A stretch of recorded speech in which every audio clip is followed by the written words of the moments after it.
Quick shout out to our sponsors, King Louie's Meat Apostle Barbecue Rub, Inkbird Thermometers, Rum Runners Barbecue, Butcher Barbecue and all their goodies, Springer Mountain Farms Chicken, the best charcoal out there, the Good Charcoal Company, the only Vortex drum, Hunsaker Drums. Now back to Brian, Brad, and the Bum. Hello, addicted to the Q world. Tonight we have Brad, Brian, and the Bum. I'm going to kick it over to Brian, and he'll start the questions. Hey, guys. We've got our special guest, Ben. I'm not going to try to pronounce your last name. He is the CEO of the Good Charcoal Company. And Ben, my very first thing I want to kick off is, do you have a partner with the company? If you do, when did you guys decide, like, was it over beers or at a beach party? Like, hey, we need some better coal. Yeah, mate. Well, great question. My last name is Jablonski, and I won't expect you to, there will be no test at the end, I promise. So I have a partner. His name is Rob. He's a dear friend of mine. And, you know, it wasn't at a beach party. It was during COVID, actually. It was in 2020. Oh. And he gave me a call and said, hey, Ben, I heard about this crazy environmental problem going on in Southwest Africa, and the wood is a pest, and it might be usable for charcoal. And I was like, hey, it's November 2020. I'm chilling at home like most people. Let's go. Let's go to Africa. And so we took 4 planes, you know, in the middle of COVID. We needed all these PCR tests, and which was insane, from airport to airport to airport. We land in Namibia, Africa, which we had to cross over Ethiopia to get there. And there was a war going on at the time. And we land there and fell in love with the country, mate. Just fell in love. It's a beautiful place. And half of the country, we're talking an area of about 100 million acres, is covered in this invasive acacia bush. And, you know, you just see it. It's so dense. Like that, just to put it in perspective, that's an area twice the size of the state of Georgia, right? And right, huge. And with barely any people living there. And you just see this bush, and you see the animals, like most of the world's cheetah population, about half of it, free roaming cheetahs, are in Namibia. They're running into this stuff. They're going blind. And, you know, and I said, okay, well, let's see how this stuff cooks. And so we literally made charcoal ourselves, put it in the iron drum, let it burn, and cooked charcoal under the stars. And, you know, it was the best stuff I'd ever used, and just fell in love with it. And, we started the Good Charcoal Company. That's wow. Awesome. That is just awesome. So I got to jump in real quick. When we're talking, you say bush, is it like really thick vines? Is it like bigger, medium-sized trees that are only certain height? Kind of describe that for me. Yeah. They're kind of, thinner in their trunk, right? Uh-huh. And they can grow up to, let's say 8 feet, right? But some of them less, right? But essentially, if you would imagine, like, we've all heard of like the African savanna, right? And you imagine these grasslands and, all the beautiful creatures going across. Mm-hmm. What happened in Namibia was that for a number of factors, climate-related, poor land management, what should have been a 10 or 20 million acre land of these acacias have grown out of control. And it's now grown to 100 million acres. And so that means that the savanna kind of stops. Farmers have a trouble because it goes on their land too, and they can farm less. And so it's now like, that's essentially what it is. But there's, it just should be grass, right? It's crazy. Oh, wow. So it's like an invasive species. Very invasive. Yeah. The environmental problem is actually called bush encroachment. That's the technical term. Okay. So it's like bamboo, how the shoots spread out, grow up more bamboo stalks. It just constantly keeps growing.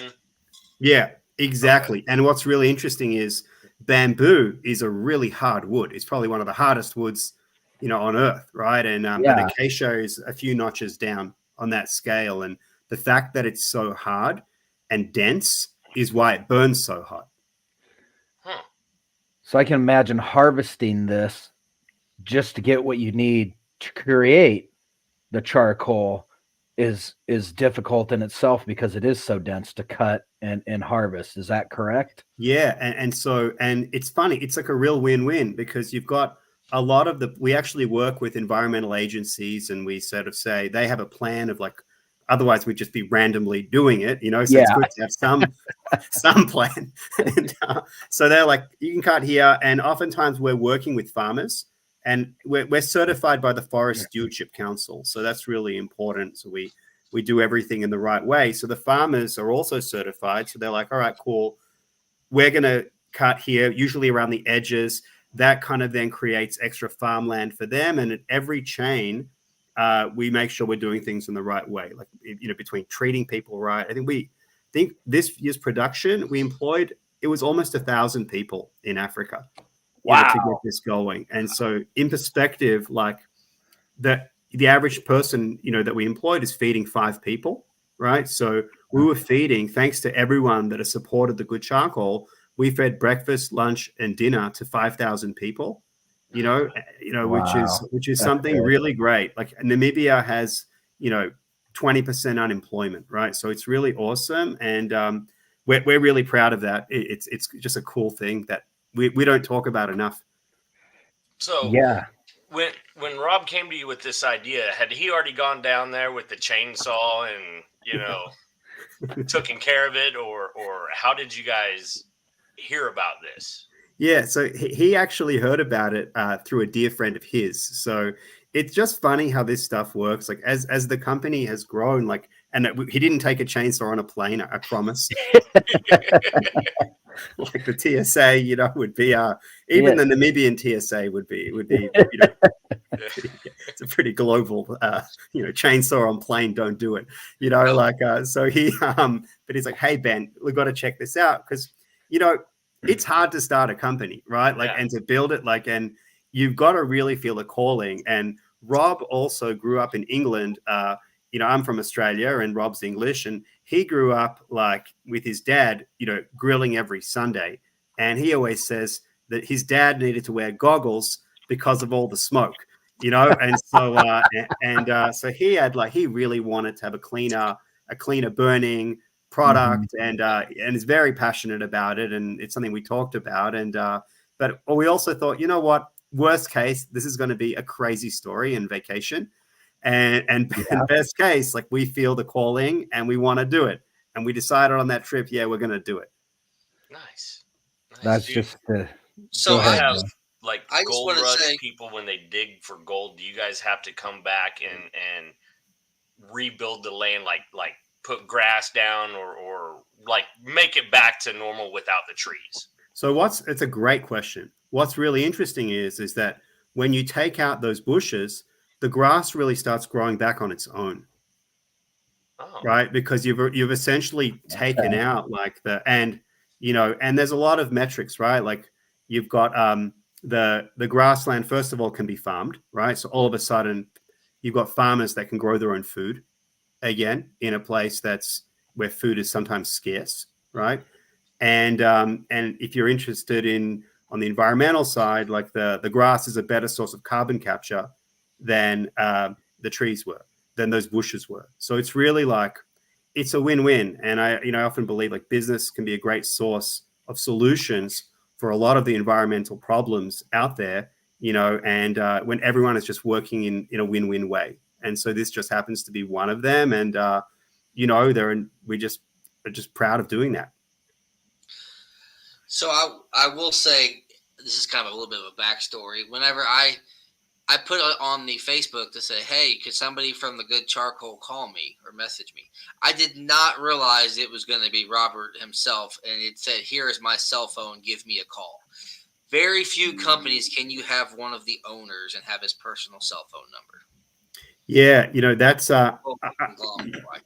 it's real, you know, and Rob does that with everybody, right? I'm so like it's such a big thing that we're trying to do, is that like first of all, we want to show there's people behind this company that care, right? And nobody cares more than Rob. And he will reach out to anyone that emails the website. He will respond back the next day at latest. And so we just want to make sure that like people know if they're happy, if they're unhappy, if they just want to say hi, we're here and we're on it, and we really want to do that. So you're right, it's really rare. We're not like, there's no customer service in India with the Good Charcoal Company.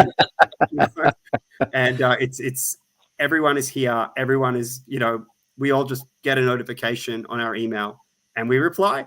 Sometimes it's that easy. Well, and that I guess it shows that you care. One, and that you can control your growth. I've seen many companies that start small, and as they grow, things spiral out of control, and that's one of the fastest things. They think, well, let's get a some place that can sit there and answer all our phone calls, and flip through a notebook to answer questions, and that's different. Another sponsor we have on the show, Hunsaker Smokers, that we all cook on, Mark Hunsaker, is exactly the same. If you call and you have a question, you're calling his cell phone. Right. And he ships smokers all over the world, so and he cares about, and he makes adaptations and changes based off of feedback from people that use his cookers. So that's really cool. I mean, I really think that's impressive. So thanks, mate. Yeah, no, like I tell Rob all the time, and it's something that we just take pride in it. We really do. Like we wouldn't do it in any other way. Well, I want to ask. Oh, go ahead, Kevin.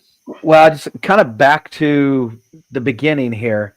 So I need to ask, what is your guys' background that all of a sudden you decided, hey, we're going to go make charcoal company. We're going to go do charcoal. I mean, I've cooked a lot over the years. Brian has, Brad has. Never in my mind I've ever had an idea to go make a charcoal company. So what is your background that led you to that, to even that idea? Yeah, so for me, like, it's a couple of things that are mixed, right? One is like, I'm a cliche Aussie that loves grilling, so it's something that's like, I love to just do it for fun. I don't compete, right? Mm-hmm. But I've always loved it. And two, I have a love for retail. So my background has been sort of in the wholesale space for a little over 12 years now. And so it's something that I'm also passionate about. So it's important, like, if you make a product, to distribute it well and to do things in the right way. And so it's really like a combination of those two passions for me. And for Rob as well, like, again, I sort of mentioned how he grew up grilling with his dad, and he was excited to do that. And so we thought, you know what, if we just blend our skills, and Rob's just very good, really, with behind the scenes of building a business. So we thought if we would combine these things, we'd have something successful, right? But it's also, I think that you've just got to feel the calling, right? It's like, and something about it, you can't even define what it was, but something about everything about the Good Charcoal and what we were trying to do spoke to me. Something about what was going on in Africa, something about that I thought there could be a better option for people, and that burned harder, that was all natural in the marketplace, because there's been such a thing about getting a great grill, getting a great piece of meat, getting the great seasoning.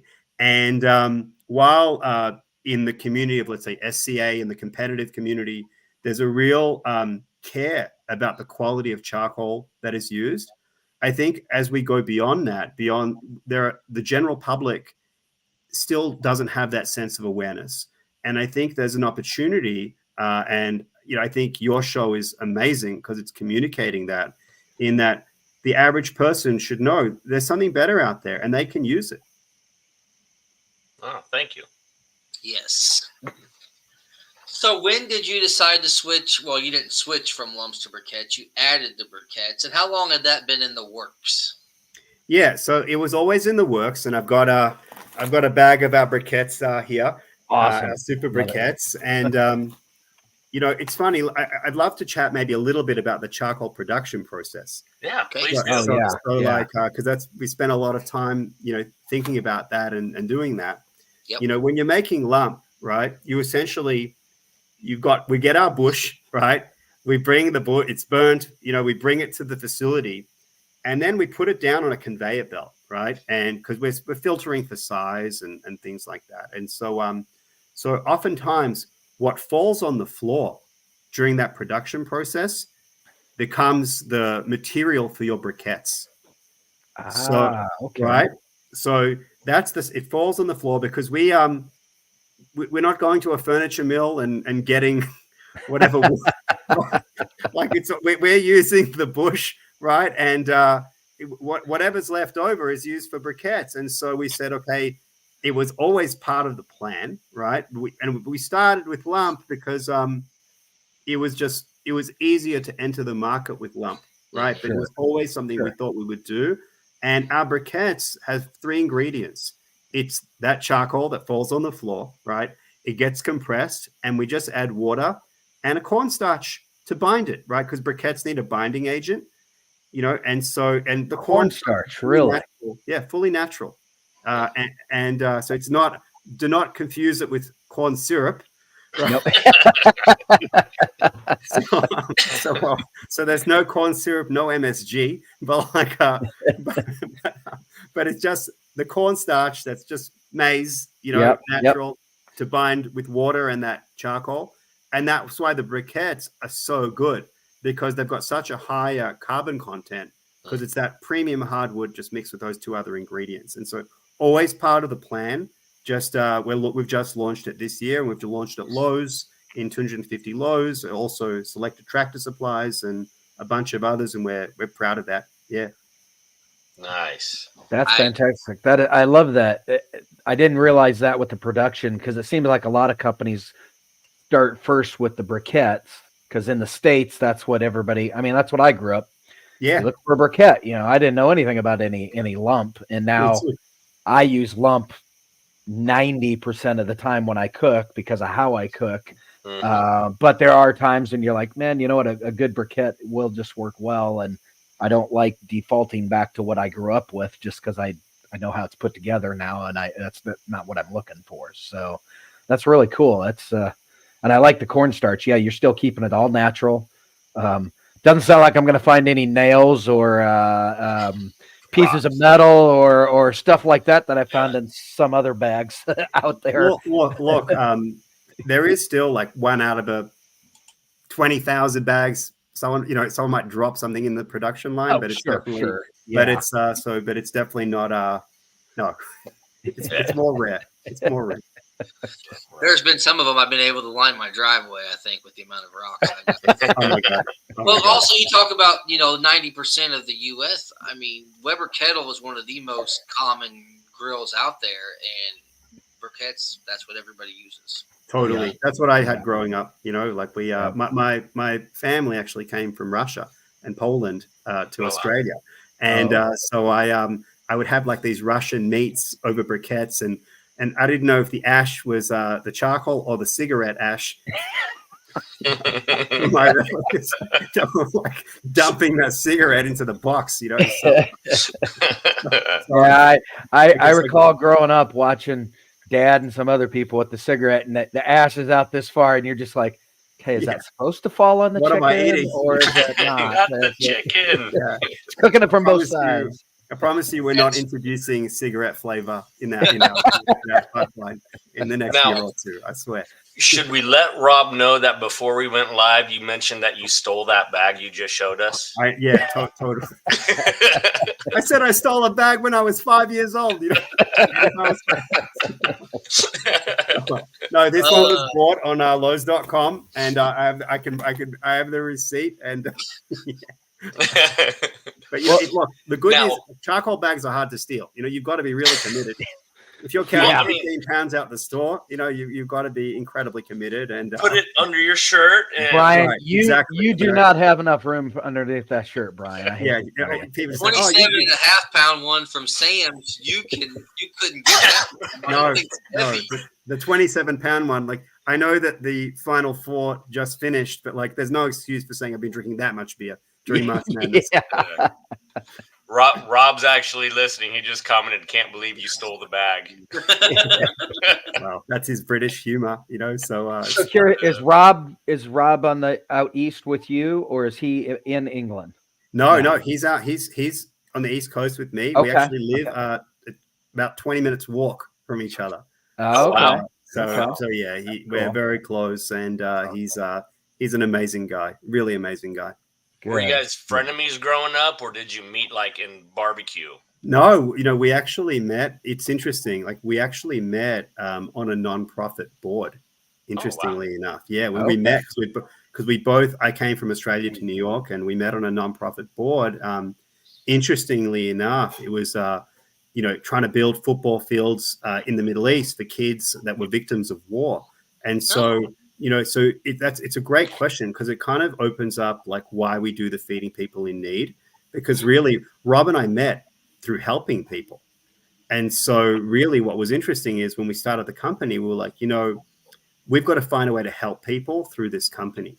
And so that's how the feeding people in need started. And before we had $1 of revenue, we said, let's find a barbecue food truck, that wants to do some meals for people. Mm-hmm. And we sort of, when people come to get canned goods to a food bank or a food pantry, we'll bring out and Janet, who I'm not sure you guys have met, Janet, she runs our impact program. She will go and make sure that people get hot meals that day from that food truck. And whether it's in Tennessee or Washington or the Bronx or Atlanta, I think we're in Alabama on the 30th, if anyone's around and wants to come. But like we're going to feed, we're on track. It'll either be on the 30th or in the weeks after. We'll have fed our 50,000th meal to people in need. Wow. A huge milestone for us. And yeah, the fact that we started doing it before we had any revenue just shows that like we were like, this is something we want to do, whether this works or not. And we're committed to it. And that work will only grow. Passion. Yeah. Well, I'm glad you brought that up. And by the way, for anybody who's watching live, we don't have a script or anything. Ben's moving us down the path that we wanted to talk about anyway. So this is awesome. So talk about what that is. It's built in your mission, what you guys do, how you benefit, percentage of what you make, however it goes along. Just kind of explain that and how it works so that everybody knows. Yeah. So interestingly enough, like when we started, we didn't have a formula of like what percentage to benefit. We just said, we want to take action, and like we want to do that, and we want to do it ourselves, as opposed to writing a check to a charity. You don't, there are charities that do incredible work, but you don't always know where it goes. Mm-hmm. And there's a big thing about when you do something yourself, like you're kind of inspired to do more of it, right? As opposed to writing a check. And so we said, okay, it was COVID. We saw everyone at home and people weren't allowed even to go to work. And we said, okay, we're going to start with this food insecurity issue. And we initially wanted to do it in New York, and it became really hard to find a place to do it in New York. So we went to the South, and the church, there are people in the church that were feeding people every week all through COVID. Yeah. And so what we decided to do was, let's get a food truck. Janet called a food truck and was like, we want to feed people in need. And the food truck was like, who are you guys? Because we had never done it before. Is this legit? Is this? And we said, no, we'll prepay those meals. So you're guaranteed a day's business no matter what. We just want you to come by this church. And when people are getting their canned goods, they'll have a ticket and they'll just present you the ticket and you give them a meal. And it doesn't matter if it's everyone in their family. If they ask for one, if they ask for 5 meals, there are no questions. There's no means test. It just people. Let's just help people, and that's really how it started. And it's just grown, and it's just came from like just really good intentions and something coming out of there. That's great. Yeah, as bad as COVID was, for so many people and around the world and everything, things like this came out of it that have started. I don't know. I think we had a lot of spare time. So right. I think our brains finally got to shut down from a lot of the stuff that we were inundated with, in our daily lives that we actually got to think about. And I know people that took different career paths due to it and things like this, okay, how can I help other people that are in need? I know Brian and Brad know around Kansas City, there were countless numbers of shelters that were giving away, canned food and stuff to families, people that needed stuff, and whatever. So it's that's awesome to hear that you guys jumped into it. Just didn't know what you were doing, but you just jumped in and let's find a way to there. I think that like it's such an important point that you're touching on, because I think COVID was like a reset moment, for a lot of people, right? And I think that like God is always presenting us like opportunities to reset, and we can restart our lives any day, and you just need to hear that. And we were just like, all right, let's do it. Let's run. We're going to make mistakes along the way. We still make mistakes every day, but we're running forward. Yep. Yeah, I restarted mine in 2022 because I gained like 40 pounds eating out in 2020 and 2021 supporting restaurants. That's awesome. Well, I'm sure that that's tax deductible, given that we just passed April 15th. Yep. Yeah. Somehow, somewhere. Yes. So I'm going to touch on a little bit, I guess, how I got to know the Good Charcoal Company. I do not a ton of competitions, but I am in the competition world, and I know Travis Duffy very well. Last Call Heroes, who he was the first one I heard about the Good Charcoal Company from. I was close to him at a competition. I'm like, what are you burning here, Duffy? And he doesn't hold anything back. He tells you everything, and he sold me right then and there. And I remember I'd gotten some after that and cooked with it, and it does. It's and I, as most people know, I cook on drums, and it cooks. They cook very, very clean. The lump I used was hot, but that's what I like. It's clean and very little leftover ash afterwards, with that clean smoke, clean that. But I guess what boggles me, because there's so many different options out there to go pick out, cost.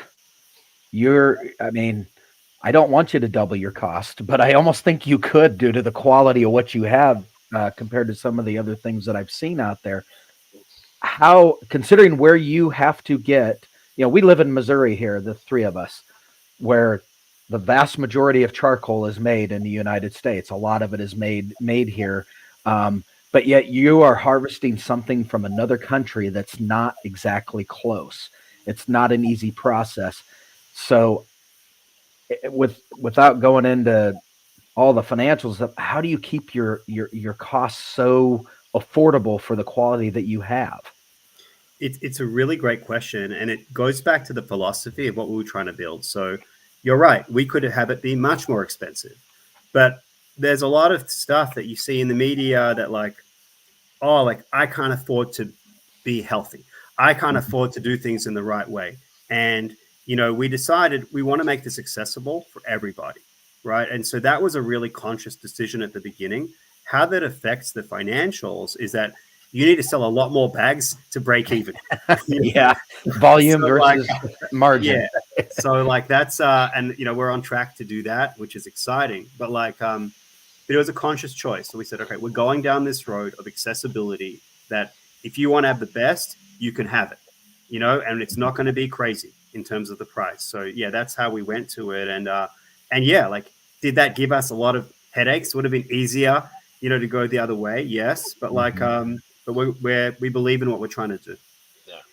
And you got a lot of. What made me try it was I was like, I was sitting at Sam's and I said, well, this one seems like it's a pretty good bang for your buck. Let me try it. And after that, I was like, heck yes. I've got to give a shout out to Sam's, just because, I've obviously spoken through this process to many retailers, and the team at Sam's, they believe in our work. They've actually come and handed out meals with us. Oh, wow. Wow, that's a partner. That's a partner. So they just really believe, they're ideologically behind this, right? And they want this to work. And it's very rare for you to find partners like that are like, you know what? It's not just dollars and cents to us. We love what you're doing. We have an alignment of values, and it's something that I was surprised and really pleasantly surprised. So they've just been incredible. I like that you went from, what was your bag? Was it 14, 15, 20 pound, whatever? You jumped it to the 27.5. I call it the 30 pound bag at Sam's. because I was freaking out at the beginning of this year going, where's all this charcoal at? I sent you guys an email like, Sam's is getting it. Just hang on. And then boom, there you are with the big, large bags. I think it's as big as I. No, go, Brad. I was gonna say that bag comes up to about my waist when I was standing and saying, Jesus. You know, there's a funny video because it's bigger, right? It's got a great handle on it, which we're proud of.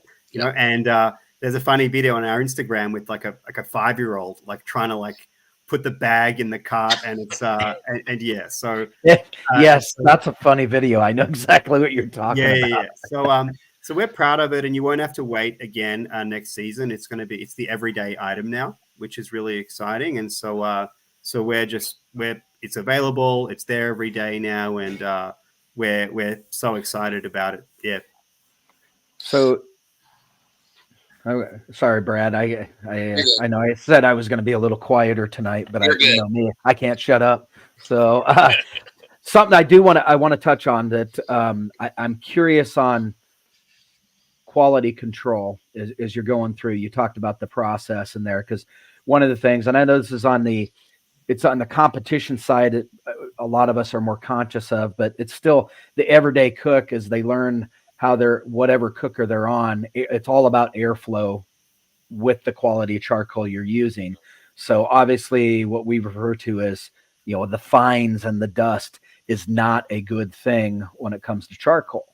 I have a good partner I've worked with for years that, and they've gone through some challenges over the past few years. And just a few weeks ago, I was cooking and I got a new batch, and these pieces were a lot smaller than what I need and what I wanted. And we had we had 40-mile-an-hour wind gust in Osage City. I had one of your sponsored teams, Dr. Squillgood, was right next to me. They're good friends of mine. And I'm not going to say who. He came over and he's looking at me. I said, be quiet and go away, or else bring one of your big bags over there of your big charcoal. Because I'd seen one of these pieces where I said, I know what I'm up against. I said it is, and I got it to work and everything. But I am impressed with the bags that you have, no matter the size, whether the small bags or the big bags, with the great retail partners that you have. The only downfall sometimes, it seems, of those large retail partners, no matter who your brand is they're throwing bags around, pallets are getting smashed, and naturally, the way I view it, that stuff gets broken down. Obviously, you're starting ahead of time with something that's not at that level, so it can take some of that abuse. Talk about that quality control that you start with, and then is there a discussion with your retail partners? Hey, by the way, when you get this is a certain way to handle it, or is it just you've been lucky with this natural process? Yeah, so I think for starters, it's like there's a few things about quality control. The first thing is about what is your input, right? So the good news is that our input, it's very uniform. Every bush is the same, right? So at least, right, the bush is great. And then what you're alluding to is piece size, right? You're right. Like there's, essentially like what happens is the bags do get knocked around. And especially given, our trunk is smaller, right? So the pieces can be a little smaller to begin with, right? So when we get a bag that's knocked around, it's a little, we feel it more, right? But but I'm saying, but we also stand behind our product. So anyone that has a bag and they find the pieces are a little smaller, right? We will gladly send them a bag or give them another bag. So we stand behind our product all the way. I think one thing that's important that we try to say is that we never say our pieces are the biggest, but we say they'll burn the best, and that's something that's really important. So I think also people are going to see that happen less on the briquettes side, because the briquettes are so much more uniform than the lump. Mm-hmm. So I think that's much more common on the lump side when those, again, like, and it's even worse when people order something online with lump, because it goes off a pallet into the UPS guy's truck. Yeah. Right? And I've seen a UPS guy, just kick the bag down the footpath. The box. He doesn't know there's a bag of charcoal in there. And it's like, then like throws it, across, and then it lands on your doorstep. And it's been like, we should almost write fragile glass On a Well, They still break that. So. I wonder, is it possible, and this is without me knowing the science behind it, because you're starting out with a very dense piece of wood, a trunk, a plant that is denser than probably what a lot of it's hardwood charcoals, but it's higher up on the list. Is it possible? Obviously, it depends on, I guess, how the burn goes as you're creating charcoal. Is it possible that it's still stronger structurally than some of the other stuff that's out there because of the type of wood you're starting with? Is that 100%, 100%, right? Because it's really about the density of the matter, right, that you're burning, right? And so it's always going to be more dense. Okay, good. Yeah. So no matter what, like you could have like a big piece of oak, and it's and again, oak's great. It has a great flavor profile. Yeah. Our flavor is different. I think we bring up the flavor of the meat a little better because of the heat we generate. But I think it's I think it's a lot about preference and what people like to see, and people like. So I think that for us, we're just proud of the fact that it burns well. And if people like are real grillers and they want the performance and they want the heat, they come to us. Yeah. So I had a question. Are you guys going to start making your own fire starters? It's something that is on the list, but like for now, we're just so focused on our briquettes. Like our briquettes are, they're so good. And, it's really the message we're really putting on for the next 12 months is the idea of you need less with our briquettes. That is true. With the briquettes and Brad, I know you've used it and you do need less. I think it's really where most charcoal recommends a 4-pound cook, right? At 3 pounds of the good charcoal is easily equivalent to 4 pounds of a standard charcoal, right? On the briquette side. So just because no fillers, super dense wood, right? So the idea of you need less is something we're really going to get behind. And so we have like adding fire starters, adding things like that is something that it's on the list in the future. But we just want to really tell our story over the next year about, hey guys, this is an amazing briquette. Use it. You need less, and trying to get people in America to just get behind that and just try it. Let me know. I'll do another video for you. I just did some tofu with 12 briquettes. That's awesome. You're making great content. Like it's awesome. Like, it's real. How long have you been making content like that for? It's awesome. About the same time Brad and I decided to throw this whole YouTube thing together. About a year and a half-ish. It was just, hey, I want to do something. Brad started talking to me, and Kevin started talking to me, and it was an agreement. So, I don't want the same thing. Kevin doesn't want the same thing. We all listen and hear it and see it. Right. We just want something along the same lines, but different and fun. That's cool. And by the way, who designed that logo, that skull behind you, Brian? The Addicted to the Q. Yeah. Actually, that was a buddy of ours. He's in, where is he? He's in Alabama. Where's Gulf Shores at? Is that Alabama? Yeah. Alabama. Florida, Alabama. Yeah. I met him down there. He lives 10 minutes from Gulf Shores. Cool. I contacted him and I told him I wanted something with the fork and spatula. I wanted Addicted to the Q, but I wanted, if you've ever seen the movie with Nicolas Cage, Ghost Rider. Oh, yeah. Love Nick Cage. I wanted the ghost skull with the flames incorporated. And I love he it. goes, give me a day or two. And then all I got was an email and it was like, we're done. I love it. Wow. We're done.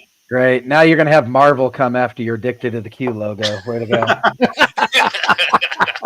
He's designed a lot of our team logos too. Like he designed my team logo and he's designed a few of them. So that's cool. I love it. Like I think that would look cool on a baseball hat. I would wear that. Oh, email me your address. Will do. I'm excited. Summer's coming. Does color matter? I love either the white or the black. They both look great. I just see you've got Brad as the white behind him. So they both look great. I just love that skull. It'll all be like a charcoal front with the logo. Awesome. But the back of the hat will be a like white, black, red, and the logo will be the same color as the back of the hat. That's awesome. That's cool merch. I'm so excited to wear that around this summer.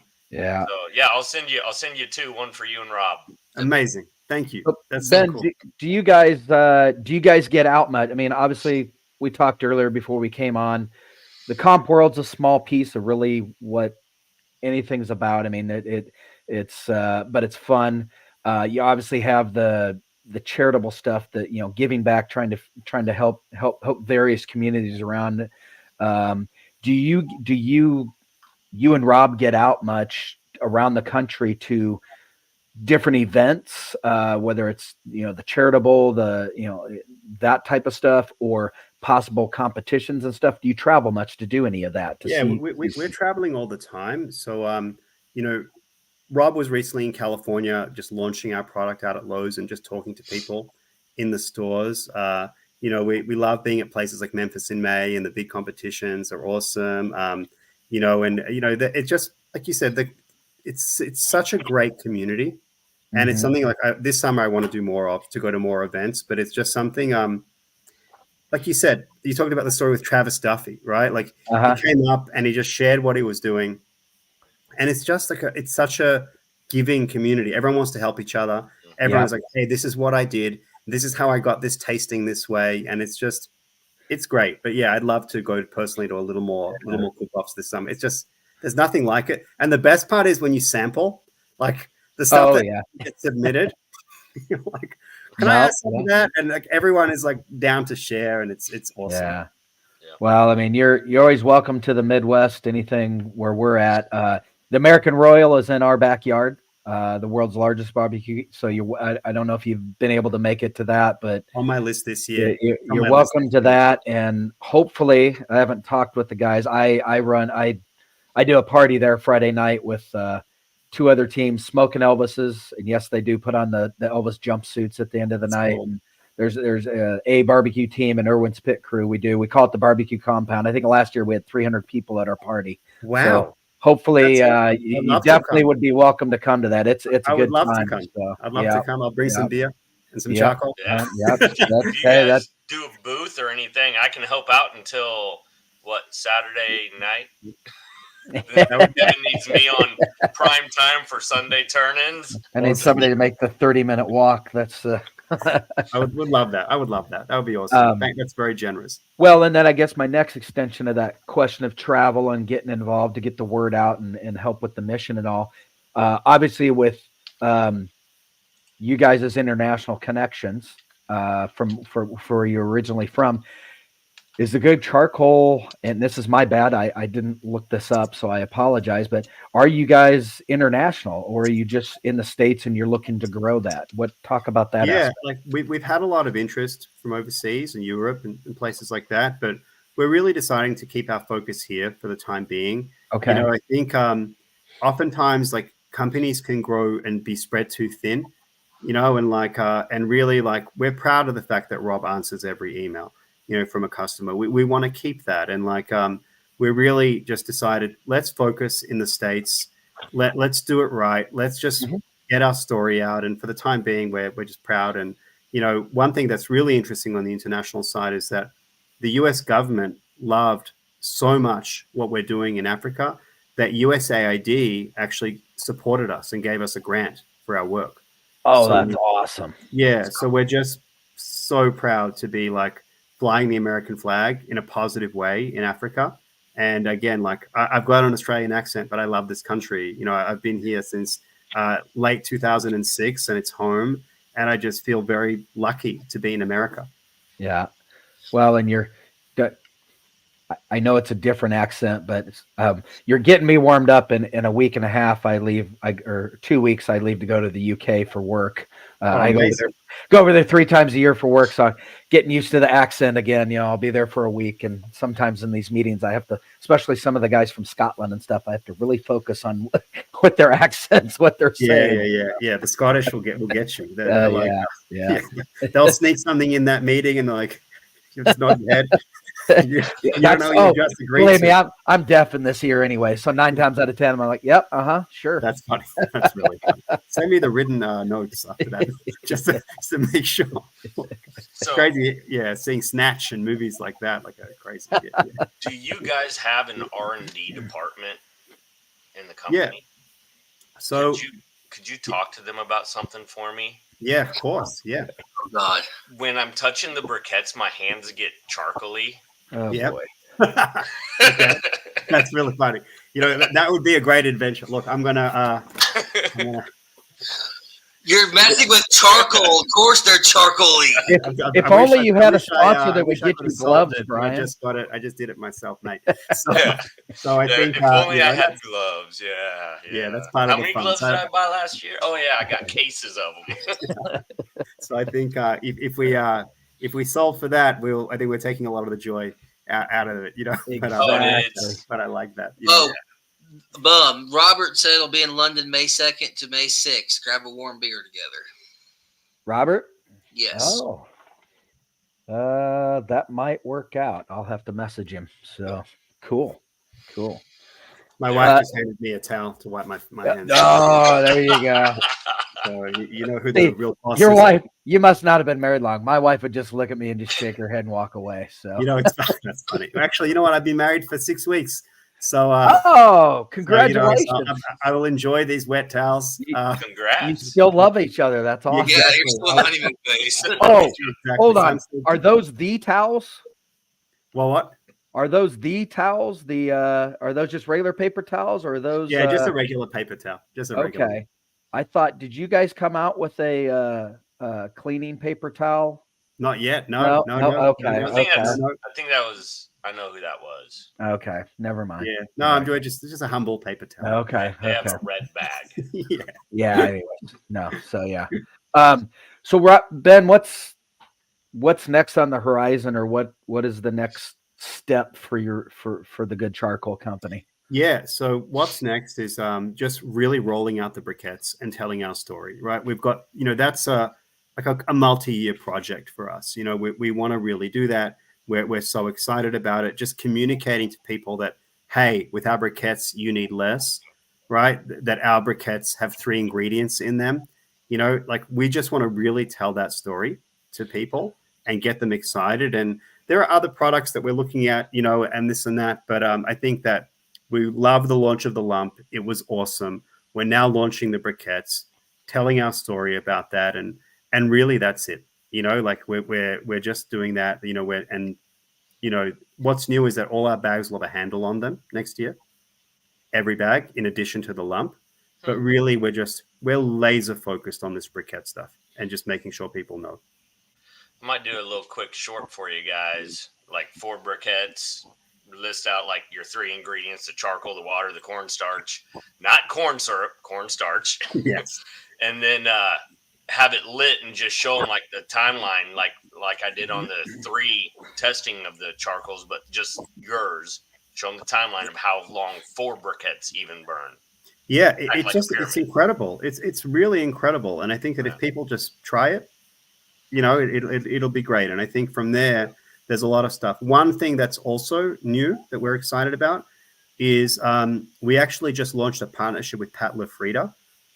You know, who's I'm not sure you've heard of Pat. Like Pat is one of the largest meat distributors and butchers on the East Coast. So Shake Shack gets all their meat from him. Oh yeah, a lot of the leading steakhouses. He has his own trucks going up from Boston through Washington, New York. So his meat is incredible. So you should look him up if you're interested. And he started using our charcoal and loved it.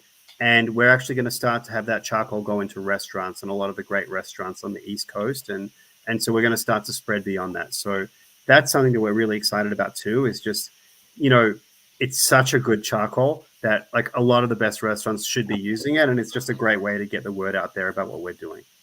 Yep. Yeah. That is really cool. That is. Yeah. Do you guys, I think it was Robert who posted some of your sponsored teams, or it might have been employees at the Lowe's doing like customer meet and greets and things. Is that competition teams doing it for you guys, or? So it was a real mix. Like it was us, and also we had Blinky's Offset. Did like did some stuff for us, and we're just it was a lot of it just being in the stores, introducing to people, telling the story. We also had like little cheetahs that we were giving out to like families and just building the awareness. And so yeah, it's a long process to like just say, hey, we're here. Hey, this is awesome. Hey, try it. So yeah, we did about 20 in-store events in Lowe's, over the last couple months, and we're going to do more of that and more of that. So we're just we need to tell the story.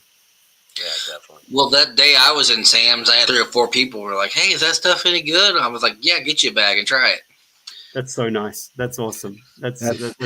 Sam's does that when you stand there and you start grabbing some of any product. People, especially guys, they'll look at you. Is that really that? It's. I use their cleaner for my drums, and when I go, I always grab 3 or 4 bundles, and is that really good? Yeah, it is. Don't get it on your paint, but it'll take everything off that you need, so. Including paint. Yeah, it's really funny. Like it's guys helping guys. Yep. Well, yep. Yeah, exactly. That's awesome. I'm waiting for the sample of the good charcoal litho in the corner where you can just grab the little cup of it burning, because that would be the best.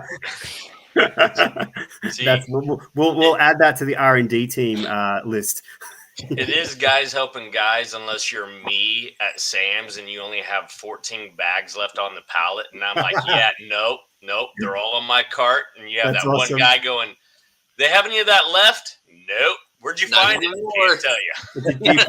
Do you put a blanket like over the cart so that you know? I don't know where it went. I have no idea. He has his kids stand in front of it. Right. Human shields. Exactly. Sorry, that went dark.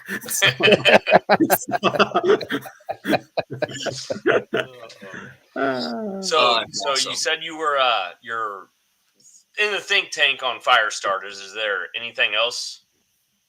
Yeah, like you guys might there be are a working lot on? of things. I think that there are opportunities for maybe lighter fluids that aren't petroleum. Mhm. I think there are a lot of things that can be done to make just the experience a little better and to have the same result. And so I think that might be something that we're introducing in the next year or two as well. Nice. Yeah. Nice. What about gloves? Interesting. What kind of glove would you? I'm curious to hear your idea. Like, what is there a glove? Like, What? Well, like a heat. I mean, all of us use some type of a heat glove, and everybody has a variety. And not that I know they advertise some that you can grab burning charcoal. I've never done that intentionally. But I mean, but there may be some people. There's a lot of live fire cooking is becoming very popular now, and so there may be some of that, or you're just grabbing hot items to move around. I have a very thick cotton glove I've never had any problems grabbing my fire baskets and stuff, but something along those lines I can see. And I assume kind of maybe that's what you're talking about, Brian, something along those lines. We're open. Like, so some of those are cumbersome and I'm not sure what they're made out of, honestly. So they may not have some of the most friendly environmental things that are inside of them. So one question, Brian, is there something about the current glove that is not solving the problem that you're trying to solve? Mine burn. Really? Well, but no, it's. I mean, like Inkbird, one of our sponsors, they just came out with a hot glove like that, like what Kevin's saying. Yeah. I've seen someone else come out with one that really wasn't that good. They're either one of two items. They're one like a gel type that has no flexibility or dexterity whatsoever, or they're a thick cotton type, glove that have an inner liner, and that inner liner, if you're moving it very fast because you're moving about and your hand's sweaty, you pull that inner liner out, and then that thing becomes useless the rest of the day to you until you get some patience to put it back together. So something that's a little better made, or I know some guys that are just going buying a a welding glove somewhere, but that's not really heat resistant. It's just a quick fix. So Interesting. So There's- we'll there's- add that to the list. Yeah, like that is so interesting. You know, it's funny when you really go in and you say, like, how do we make people's grilling experience better?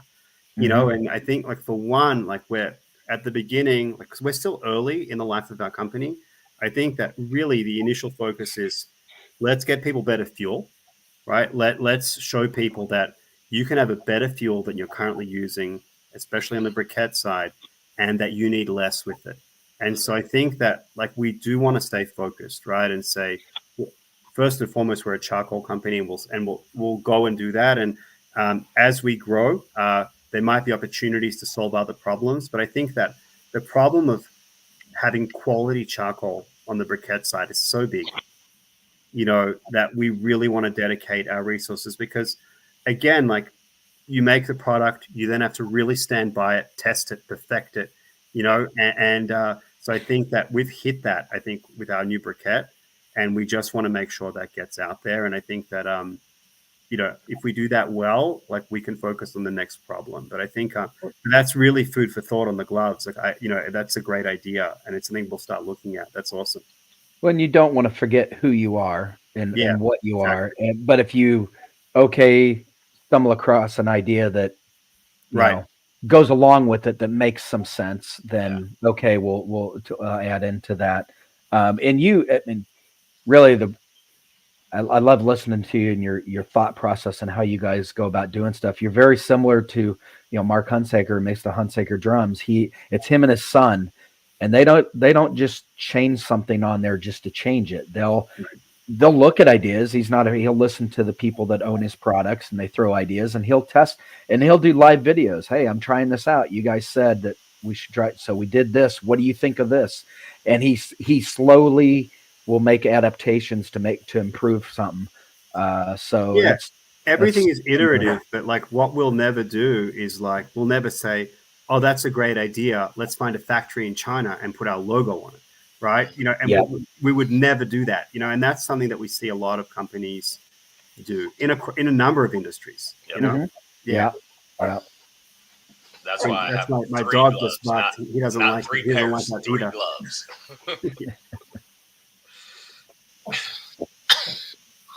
I'm trying to think. Did anybody else have anything? I think.